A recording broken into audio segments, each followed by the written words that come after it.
에베소서를 통해 사도 바울은 예수 그리스도를 통한 만물의 통일이라는 위대한 비전을 이루기 위해 교회를 세우셨다고 말씀합니다.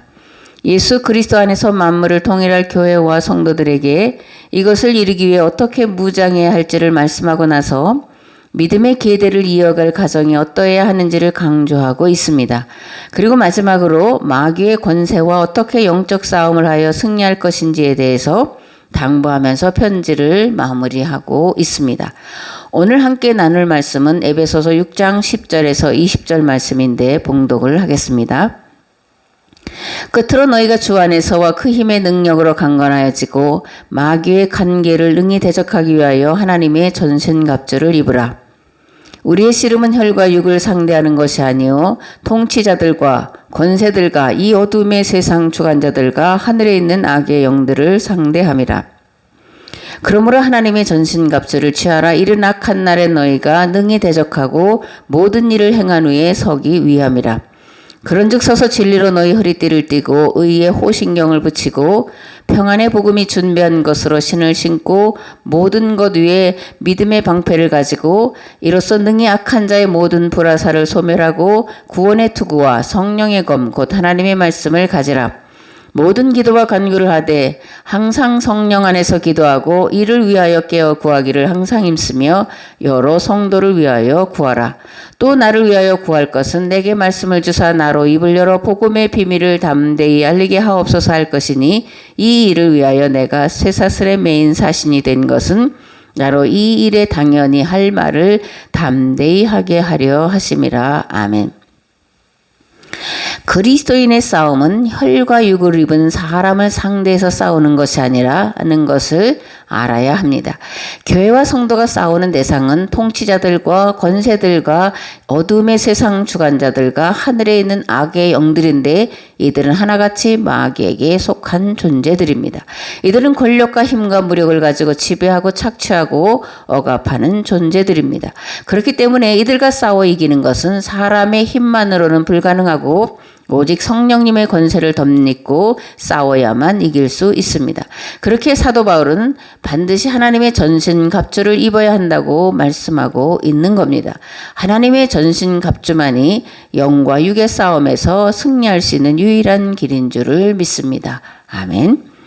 무엇보다 교회와 그리스도인들은 영적 전쟁에 대해 두려워하지 말아야 합니다. 왜냐하면 예수님께서 세상을 이기셨기 때문입니다. 아멘. 요한복음 16장 33절 말씀에 예수님은 제자들에게 이렇게 마지막으로 말씀을 하십니다. 세상에서는 너희가 환난을 당하나 담대하라. 내가 세상을 이기었노라. 아멘. 예수님께서는 이 말씀하신 뒤 십자가의 길로 가셨고 부활하심으로 승리하셨습니다. 그리고 약속하신 대로 오순절날 성령으로 강림하셨고 그로 인해 새 계약 공동체인 교회가 세상에 그 실체를 드러내게 되었습니다.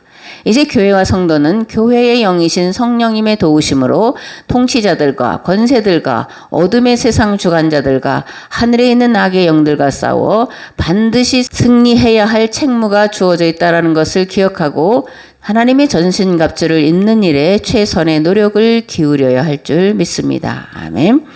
사도 바울이 말하는 교회와 성도가 입어야 할 하나님의 전신갑주는 그러면 뭐냐? 첫째, 진리의 띠를 띄어야 한다라는 겁니다. 즉 예수 그리스도의 복음으로 무장해야 한다라는 거예요. 허리띠는 몸의 중심을 잡아주는 데 필요하죠. 씨름 선수들이 씨름할 때 주로 삿발 싸움을 하는데 상대방에게 삿발을 잡히지 않으려고 애쓰는 것을 보게 됩니다. 삿발을 잡히면 허리를 온전히 쓸 수 없기 때문에 삿발을 안 잡히려고 싸우는 거예요. 마찬가지로 우리가 신앙생활을 올바로 하려면 예수 그리스도의 복음의 진리로 허리띠를 단단히 매야 이 세상 풍조에 휩쓸려 가지 않고 하나님의 말씀으로 승리할 수 있는 것이기 때문에 진리의 허리띠를 띄어야 되는 겁니다. 아멘. 둘째, 의의 호심경을 붙여야 합니다. 흉배는 가슴을 보호하는 것인데 의로 가슴을 무장해야 한다라는 겁니다.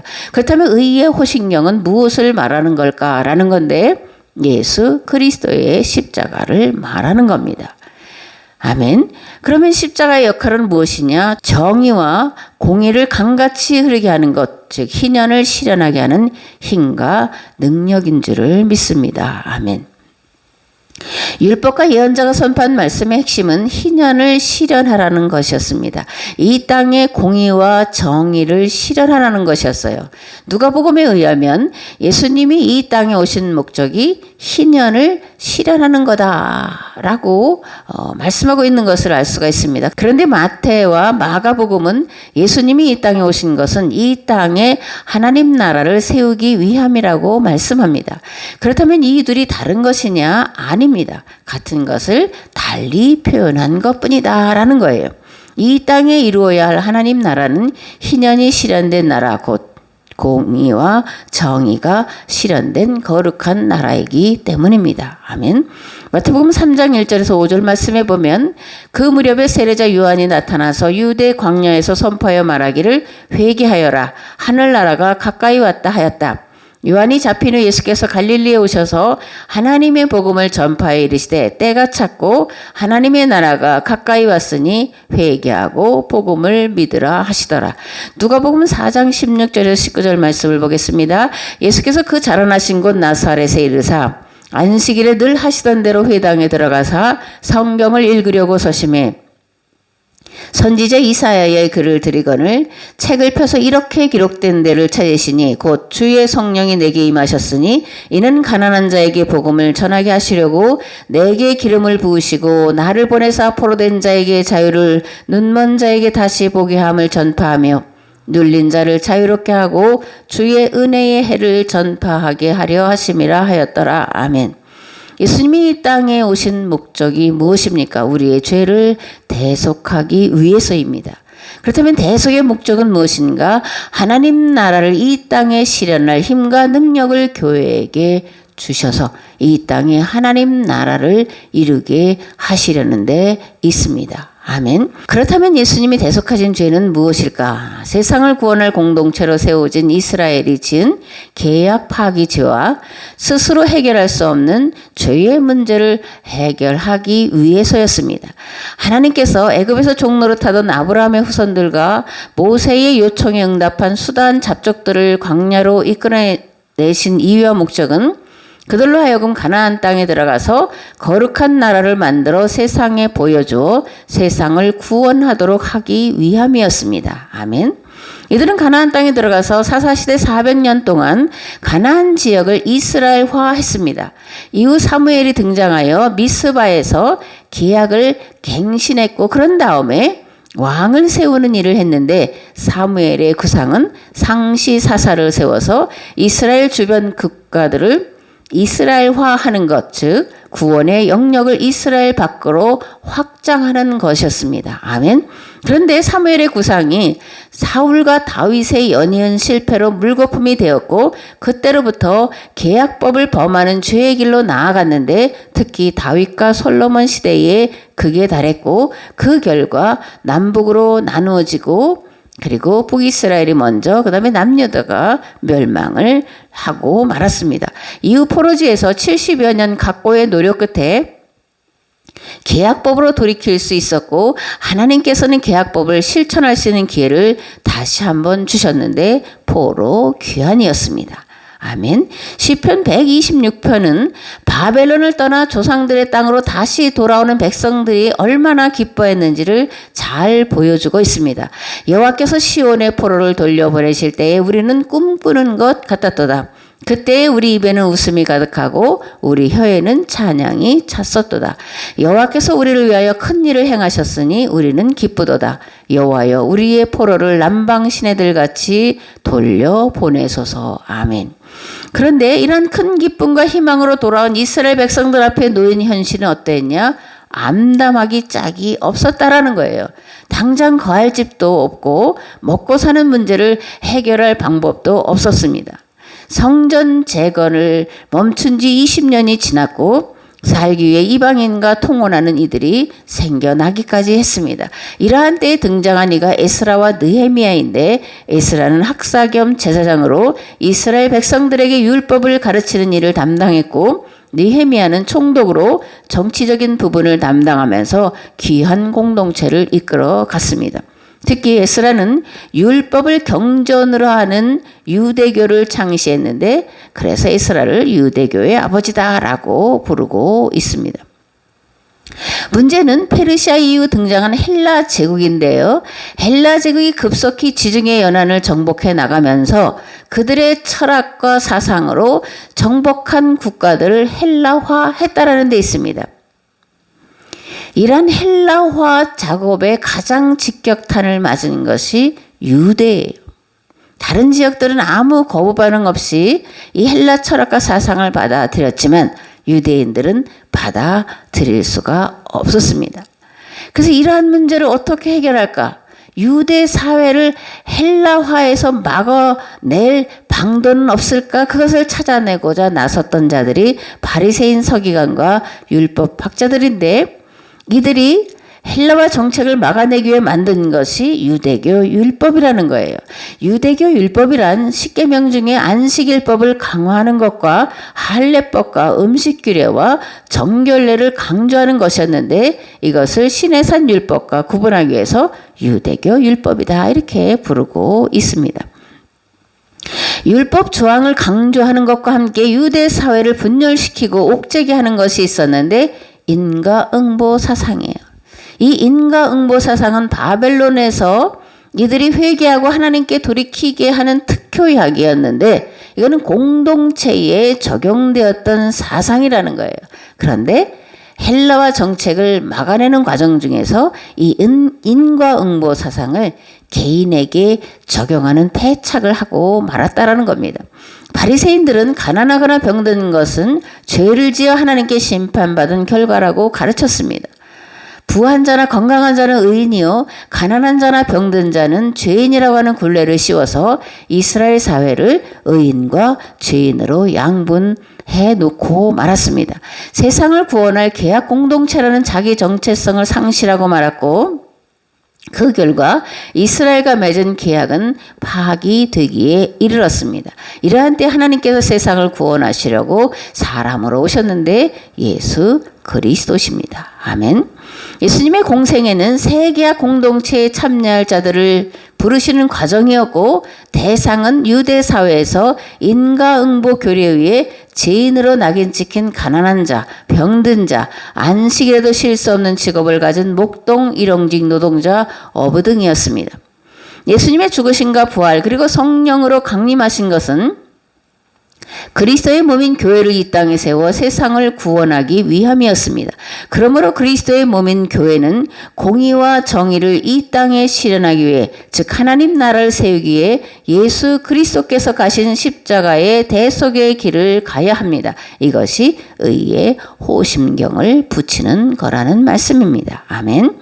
예수님의 십자가는 스스로 해결할 수 없는 죄를 또한 대속하기 위함이었는데 주기도문에 보면 우리가 우리에게 죄 지은 사람을 용서하여 준 것 같이 우리의 죄를 용서하여 주옵소서라는 내용이 있는데 사실 이 일은 불가능에 가까운 일이다 이런 생각을 합니다. 왜냐하면 죄 지은 것을 잊어버릴 수도 있고 죄를 깨달았을 때 용서를 구할 대상이 이미 세상에 없을 수도 있고 죄를 고백함으로 인해 가정이 깨어질 수도 있어서 용서받을 수 없는 경우가 발생하기 때문에 이러한 죄는 예수 그리스도의 대속의 은혜로만 용서받을 수 있는 겁니다. 아멘.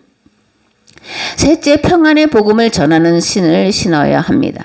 악의 권세에 눌려 살던 이들에게 평안의 복음이 선포되면 자유와 평화가 이루어지기 때문입니다. 넷째로 믿음의 방패를 가져야 합니다. 그리스도인들을 향해 세상은 다양한 공격을 해옵니다. 이것을 막아내기 위해 믿음의 방패를 가져야 한다라는 겁니다. 믿음의 방패란 죽음으로 사는 것을 믿는 것이요, 낮아짐으로 높아지는 것을 믿는 것이요, 섬김으로 섬김 받는 것을 믿는 것이요, 이것을 하나로 하면 겸손이다 그런 겁니다. 믿음의 방패는 겸손과 직결되어 있는 거다. 겸손은 마귀의 괴계를 이기는 가장 강력한 무기요, 유일한 무기입니다. 겸손, 즉 믿음의 방패를 가지고 마귀와 싸워서 승리해야 될 줄을 믿습니다. 아멘. 다섯 번째, 구원의 투구를 써야 합니다.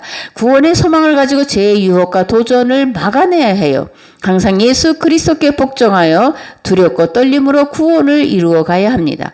예수 그리스도를 입으로 시인했다고 해서, 교회를 다닌다고 해서 이미 구원이 확정된 것이 아니라 구원을 향한 길을 가는 첫 발걸음을 띄었다라는 것 뿐이라는 것을 우리가 알아야 됩니다. 구원은 거룩한 행실로 이루어 가는 거예요. 하나님과 교회와 맺은 계약법을 올바로 배우고 그것을 실천하는 삶을 통해 완성해 가는 겁니다. 아멘. 빌립보서 3장 10절에서 14절 말씀을 보면, 내가 그리스도와 그 부활의 권능과 그 고난의 참여함을 알고자 하여 그의 죽으심을 본받아 어떻게 해서든지 죽은 자 가운데서 부활에 이르려 하노니, 내가 이미 얻었다 함도 아니요 온전히 이루었다 함도 아니라 오직 내가 그리스도 예수께 잡힌받은 것을 잡으려고 달려가노라. 형제들아, 나는 아직 내가 잡은 줄로 여기지 아니하고 오직 한 일, 즉 뒤에 있는 것은 잊어버리고 앞에 있는 것을 잡으려고 표대를 향하여 그리스도 예수 안에서 하나님이 위에서 부르신 부름의 상을 위하여 달려가노라. 아멘. 이미 얻었다 함도 아니고 온전히 이루었다 함도 아니라는 겁니다. 표대를 잡으려고 끊임없이 마지막까지, 최후까지 달려가야 된다라고 사도 바울은 말씀을 하고 있습니다. 아멘. 여섯째, 성령의 검, 곧 하나님의 말씀을 가져야 합니다.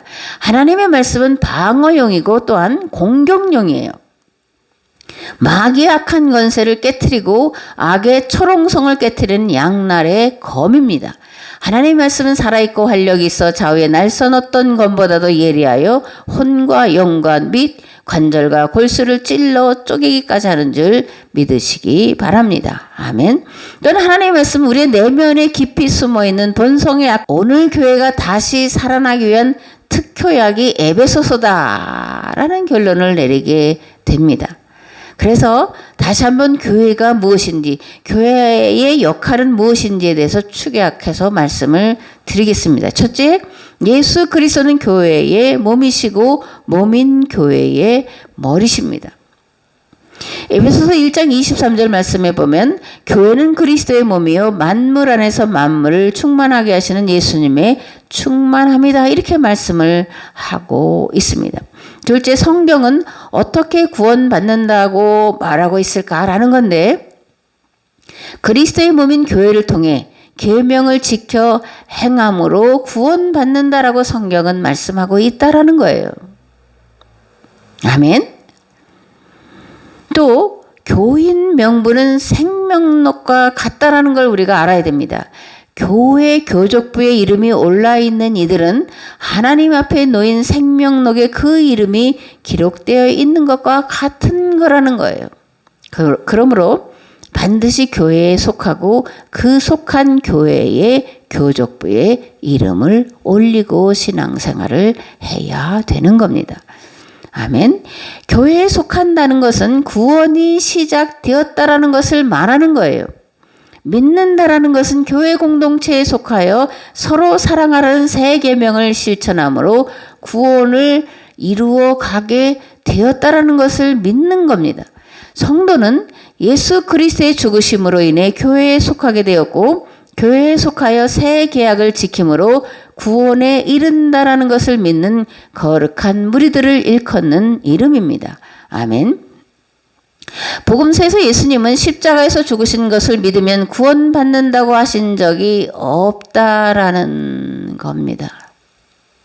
마태복음과 누가복음에 보면 율법과 십계명을 행함으로 구원받는다라고 말씀을 하고 있지, 예수님을 믿는다 또는 예수님의 이름을 믿는다 그래서 구원받는다라고 예수님이 말씀하신 적이 없다라는 거예요. 그런데 기독교 2000년 역사는 복음서가 아니라, 즉 예수 그리스도의 말씀이 아니라 바울 서신을 바탕으로 만들어진 교리 신앙에 빠져서 복음서에서 예수님이 하신 말씀을 듣지도 못하고 보지도 못하고 2000년을 지내왔다라는 거예요.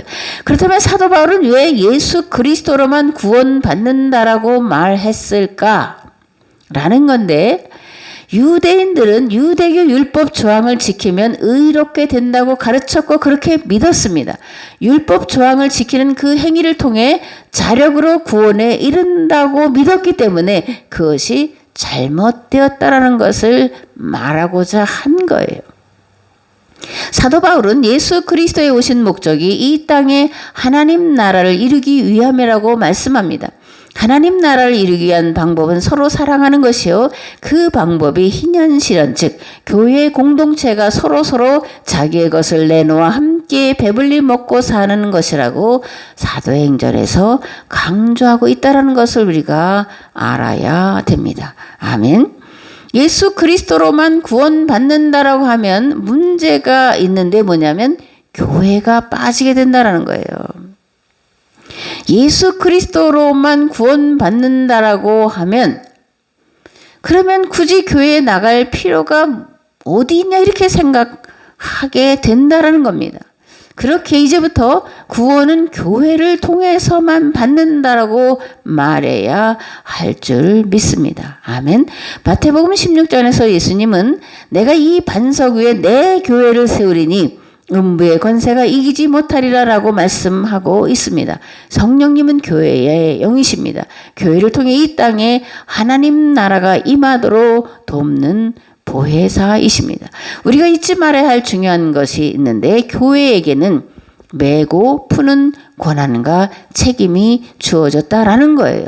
너희가 땅에서 매면 하늘에서도 매일 것이요 너희가 땅에서 풀면 하늘에서도 풀릴 것이라고 말씀하는데 이 말은 교회가 결정하면 하나님께서도 그것을 그대로 받아들이신다라는 그런 말씀이에요. 왜냐하면 교회의 정체성은 구원자 곧 메시아의 사역을 감당하는 것이기 때문에 그렇습니다. 교회는 메시아이신 예수 그리스도께서 이 땅에 오셔서 하신 사역을 대행해서 완성해가는 기관이에요. 그러므로 교회가 그리스도요, 성도가 그리스도라는 겁니다. 교회를 통해서만 구원받을 수 있다라는 얘기예요. 아멘. 교회는 세상 구원 공동체이고 가정은 교회의 구성원을 양육하고 훈련하는 곳입니다. 그러므로 누구든지 교회에 속해야만 구원받는다는 사실을 명심하시고 예배에 부지런히 참석하셔서 말씀을 듣고 말씀대로 사는 훈련을 받으시기 바랍니다. 그리고 가정과 직장으로 돌아가 배우고 훈련받은 말씀대로 지켜 행하시기 바랍니다. 그러면 교회의 머리이신 예수 그리스도께로부터 오는 평안과 소망과 하늘의 능력으로 나를 이기고 마귀를 이기고 승리하게 될 줄 믿습니다. 하나님 나라가 이 땅에 이루어지도록 하는 일에 하나님의 신실하고 충성된 종의 삶을 살게 될 줄 믿습니다. 아멘.